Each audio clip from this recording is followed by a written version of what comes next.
Welcome to the Hornsyld House. You most likely recognize the last name as we talked about Professor P.P. Hornsyld as one of our town's co-founders and eventually its postmaster. Professor P.P. had this home sent here as part of a Sears kit in 1913. The home was pieced together bit by bit, and that is why we see some weird interior design choices like these stairs that we can view from the outside window.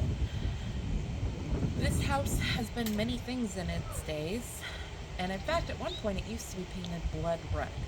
It was Professor P.P.'s home, a post office after the original post office burned down, a boarding school, a salon, and now it is a photography studio. Throughout all of its many lives, there have been hauntings and spiritual occurrences here. Professor P.P. himself died upstairs in the bathroom in a clawfoot tub. Afterward, his wife took over the job of postmaster. Interestingly enough, her name was Clara. She was the first postmistress in California. From there, we had families move in, including one solving local that we were able to interview. She talked about how she took baths in the very bath that the professor died in, and she also saw an image painted upstairs in very dark colors, and when she would stare at it, it would move. It was later a school, but most of its hauntings that we have been able to talk to people about were in its time as the Secret Garden Salon, which is actually still in Solving. It just moved a few blocks up the road that way. So, when it was the Secret Garden Salon, many people frequented here, many people worked here. One such client that came here all the time was walking out after her services when an above head light fixture detached itself from the ceiling and came crashing to the floor, missing her by mere inches. Talk about a close shave.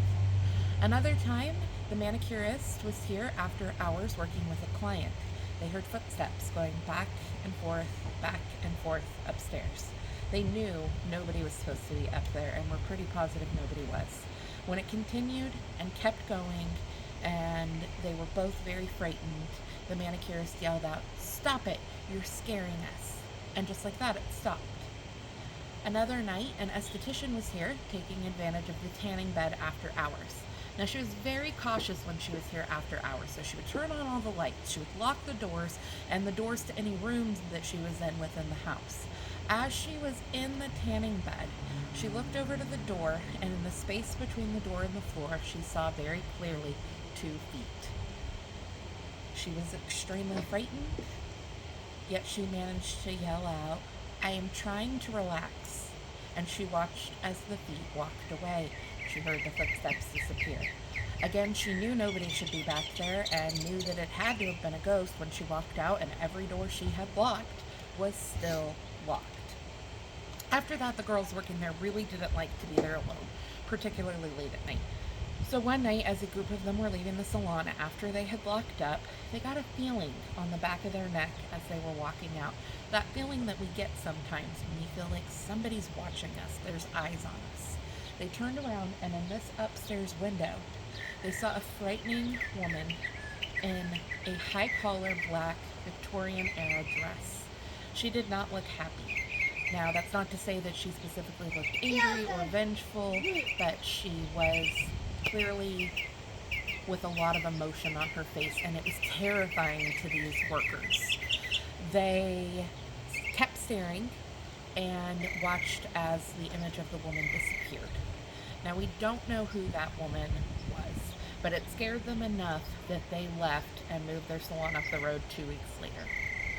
We have been able to find a faculty photo from when the Hornsyld House was a boarding school, and the woman does look like faculty member Margaret, according to the description from the salon workers, but we can't confirm that.